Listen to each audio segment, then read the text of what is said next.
Hi guys, hello. आप देख रहे हैं टैग टॉक सीरीज और आज हम बात करने वाले हैं इनसिक्योरिटीज के बारे में। तो मैं हूँ शुभ्रा, मैं हूँ पूर्णा, मैं हूँ सरकार, I am Keshav. Sneha. Okay, तो जैसे शुभ्रा मैडम ने बताया कि हम लोग आज बात करेंगे इनसिक्योरिटीज के बारे में। हम लोग इत्तू से होते हैं, इत्तू से लेकर हम लोग उतना सा बढ़ते हैं, बट जिंदगी भर हम सबको कुछ ना कुछ इनसिक्योरिटीज रहता ही रहता है। कोई बोलता है मैं मोटा दिखता हूँ, कोई बोलता है मैं छोटा दिखता हूँ, कोई बोलता है मैं तो है ही नहीं। क्या? वजन कुछ भी हो सकता है। ओके, लड़कियां मेरे को भाव नहीं देती। So we all deal with our own securities in our own little way, I believe, है ना। तो इसी के बारे में आज हमारा वीडियो होने वाला है। I have a set of questions that I would like to go ahead and ask each and every one of us here. देखते हैं कि हमारे अपनी जिंदगी में हम जिस स्टेजेस से गुजरे हैं उन स्टेजेस पे हम लोगों को क्या क्या इनसिक्योरिटीज का सामना करना पड़ा है। ठीक है, ओके। सो शुरू करेंगे जब हम इत्तू से थे। We'll start from इत्तू से। So let's start with Sneha madam, because she's one of the most bold people that we have in the group. She says what she feels like. Yeah. So what was your biggest insecurity as a kid जब आप छोटी सी थी? क्या लगता था, मतलब ये शायद मैं बराबर नहीं हूँ, ये वो? Actually, maths. I'm afraid of it. Maths was insecurity. I think that is common for almost all. No. नहीं, मैथ्स आपके इत्तू से था स्टार्टिंग। हाँ, maths वो डर शुरुआत से ही था। Maths का। ये लेकिन जब सब लोगों को 1+1 2 इजी लगता होगा, बट मेरे लिए वो कहाँ मैं क्लास में थोड़ा कमजोर पड़ जा रही हूँ। हाँ, वो मैथ्स के केस में था, बाकी और किसी सब्जेक्ट के केस में ओके, नहीं था। that is also okay. ये हुआ रट्टा मारने का नतीजा, ये हो रट्टा मारने का नतीजा। क्योंकि मैथ साइंस वो फॉर्मूले तो कभी याद ही नहीं रहते थे, चलो। बिल्कुल नहीं। चलो सिंपल है ना, इनका इंसिक्योरिटी तो एक सिंपल इंसिक्योरिटी है जो आपको जिंदगी भर हॉन्ट ना करे, तब तो ठीक है। ठीक Good. है। केशव आपका? सर बचपन में बहुत पतला था मैं। ओके, बहुत पतले थे, बहुत बुली होते थे, कोई हाँ, bully दोस्त था? लोग, मेरा नाम अलग था, मेरा नाम था स्केलेटन। स्केलेटन। मेरे दोस्त लोग भी देखेंगे ना तो बोलेंगे हाँ साला सच बोल रहा है। शुभ्रा मैडम आपसे फिर? हाँ, मेरा इनसिक्योरिटी थोड़ा सीरियस वाला था। जब मैं छोटी थी तो मेरे पापा ट्रांसफर थे जमशेदपुर में, तो मुझे बार बार बोला जाता था कि मुझे जमशेदपुर लेके मुझे लेके चले जाएंगे जमशेदपुर। ओके। तो मेरे स्कूल फ्रेंड्स को मैं यही सोचती थी, मेरे स्कूल फ्रेंड्स को मैं कैसे छोड़ के जाऊंगी। ये मेरा बहुत बड़ा इनसिक्योरिटी बचपन की था। इनसिक्योरिटी। हाँ, ये मेरा बहुत बड़ा इनसिक्योरिटी था। मेरा तो बिल्कुल पढ़ाई में मन नहीं था, स्कूल जाने में बहुत दिक्कत होती थी। बहुत दिक्कत, यानी मुझे लिटरली बस में पुश किया जाता। मतलब वही इनसिक्योरिटी कि मैं जाना नहीं चाहता, फिर मुझे जबरदस्ती भेजा जा रहा है। वहाँ पे स्कूल में जाता हूँ, क्लास में ऐसा बैठा रहता हूँ, क्या हो रहा है मेरे साथ, क्यों हो रहा है? Just like ईशान of तारे ज़मीं पर सब घूम रहे हैं सर के ऊपर। सारे बच्चे बाहर खेलते रहते, मैं अंदर बैठा रहता हूँ। Alright. So now we are going to see. आप देख सकते हैं कि जब हम लोग छोटे होते हैं, एकदम छोटे होते हैं, तब हमारा जो इनसिक्योरिटी का रेंज होता है वो भी बहुत छोटा होता है. It is not really that difficult unless until you have gone through some kind of a trauma. It's okay, manageable. But जैसे हम लोग बढ़ते रहते हैं, we start growing more conscious of how we look, how we feel, how others perceive us. धीरे-धीरे हमारा जो insecurity का जो नंबर है वो भी बढ़ते रहता है. You'll watch it. So जब हम लोग 8th स्टैंडर्ड से लेके 10th स्टैंडर्ड में थे, तब हम लोगों का इनसिक्योरिटी क्या क्या था?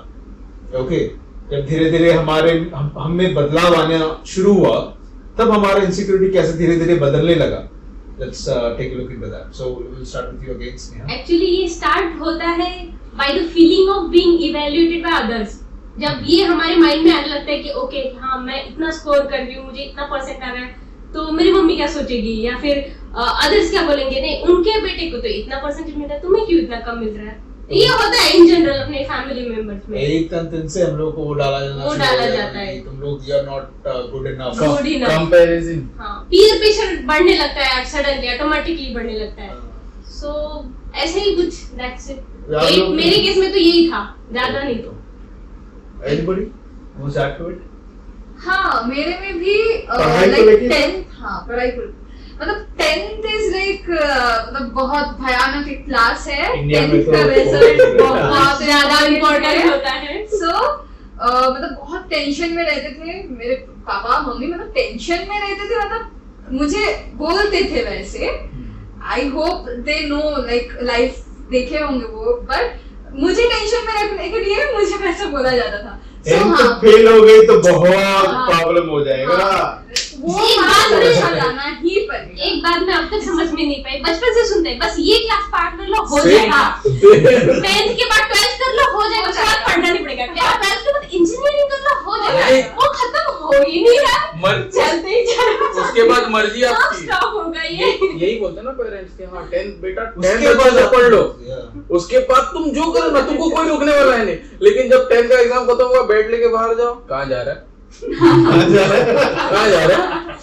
अब तुम लोग को आजकल इतने मॉडर्न हो गए, समर क्लासेस भेज देते हैं। समर क्लासेस भेज देते हैं, सही है। मतलब बच्चा कॉलेज जाने से पहले जान जाए कि कॉलेज क्या है। सही है। से अध्ययन वही है कि वो एज ही एक ऐसा एज है जहाँ पर हम लोग धीरे धीरे हमारी पर्सनालिटीज डेवलप होती रहती हैं and we get way too conscious about what people are thinking about. हाँ, ये मेरे साथ हुआ था जब मेरे 8th क्लास में था, एनसीसी ज्वाइन कर लिया था मैंने। और सारे स्कूल वाले ऑब्वियसली जो एनसीसी में रहेगा बंदा उसको देखने की कोशिश करेंगे उसमें कहीं गलती निकाल। बस 8th क्लास से 10th क्लास का मेरा ऐसा था कि परफेक्ट जाओ, जैसे ऑफिस को जा रहे हैं we have a fun office now at least. हाँ टाइम पे स्कूल जाओ, टाइम से स्कूल को आ जाओ, यानी बाहर या घर जाओ, उसके बाद ट्यूशन। स्कूल में भी जब भी रहता किसी के साथ हल्ला यानी झगड़ा नहीं, कोई टीजिंग नहीं, जोक्स भी नहीं। जल्दी नहीं। सो वैसे अगर हमने कुछ कर दिया बाय मिस्टेक तो फिर शायद हमारा जो अभी अभी डेवलप होता वो प्रेस्टीज है, ओके, वो सब खा जाएगा। सो यार अगर इनसिक्योर की अगर मैंने कुछ गलत कर दिया तो इसकी वजह से मेरे पेरेंट्स पे नाम जाएगा, मैं जो एनसीसी करता हूँ मेरे पे उंगलियां उठने लगेंगी। So you start getting insecure about your overall personality. मेरे साथ भी हुआ जब मैं 8th and 10th में था, 8th 9th 10th में। My English used to be so shitty. It was very close to be called the butler English जिसे कहते हैं, okay. So even now it's not that great, but we improved. But वो जमाना ऐसा था कि हमारे स्कूल में जो लड़कियां हुआ करती थी फर्राटेदार इंग्लिश बोला करती थी, and I remember very vividly that they gave me a name because I used to be a bit more fair. मेरे को जिप करके बुलाते थे वो लोग। जिप को उल्टा करो GIP को PIG हो जाता है, okay. So because my English was not that good back then, I used to be called all these names and all. So कहीं ना कहीं I used to be I used to feel as if I've been left behind. कहाँ वो लोग मुझसे आगे निकल जा रहे हैं, उनका पर्सनालिटी और डेवलप होते जा रहा है, whereas I'm not good enough. ये फीलिंग हमेशा रहता था कि मेरे घर में कभी भी अंग्रेज में कोई बात नहीं होता, okay. And me myself Hindi में बहुत सारे प्रोग्राम्स होते थे हिंदी के, उसमें मैं पार्टिसिपेट करता था, उसमें I was really good. But when it came to English it really used to put fear in me, like क्या बोलना है, मेरे को तो बोलना आता ही है। But then I realised if I don't do it, मेरा जो the way others perceive me, they'll continue to perceive me as a loser, and that is what prompted me to start working on it. Probably that is why I am what I am today. Okay, it took me a whole lot of time to get myself to this level. But then again, the entire thing is an effect of what happened back then. अभी भी देखो मैं English में बात करके अपने आप को प्रूव करने की कोशिश कर रहा हूँ। कहीं ना कहीं वो इनसिक्योरिटी अभी भी है। You will have to try and prove yourself at every juncture of your life. Her stage पे। ये स्टेज तो मेरा भी चल रहा है। और एक पॉइंट है, मतलब और एक इंसिडेंट है और एक इनसिक्योरिटी थी तब, मैं बताती हूँ। लाइक मैं गर्ल्स स्कूल में रहती थी, ठीक है, शुरू से। सो 8th और 10th के बीच में क्या होता है, हम लोग बहुत सारे ट्यूशन क्लासेस ज्वाइन करते हैं, तो वहां पे तो डेफिनेटली बॉयज गर्ल्स सब रहते हैं। तो मेरे पापा को मतलब गर्ल्स का फोन आता है घर पे, कूल, नो प्रॉब्लम, लेकिन बॉयज का फोन आ रहा है तो मतलब मैं डरी रहती थी कि अरे मतलब क्या सोचेंगे, क्या बोलेंगे, मुझे क्या मतलब बोलना पड़ेगा इसके लिए, समझाना पड़ेगा।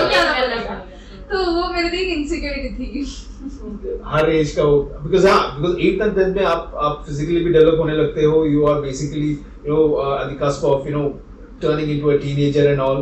वो 14-15 साल का जो उम्र रहता है, when you are actually becoming a teenager gradually, So तब बहुत सारे अंदर हार्मोनल चेंजेस होते रहते हैं. You want to be, be an attractive guy, the more popular guy in the school and all. आप चाहते हो कि दूसरी लड़कियां जो है आपको भी सम्मान के नजर से देखें. सम्मान में तो he is stand and all. तो वो तो हुआ नहीं चलो. Okay, but yeah, that is how it is. That's how life is. You have to try and keep moving on.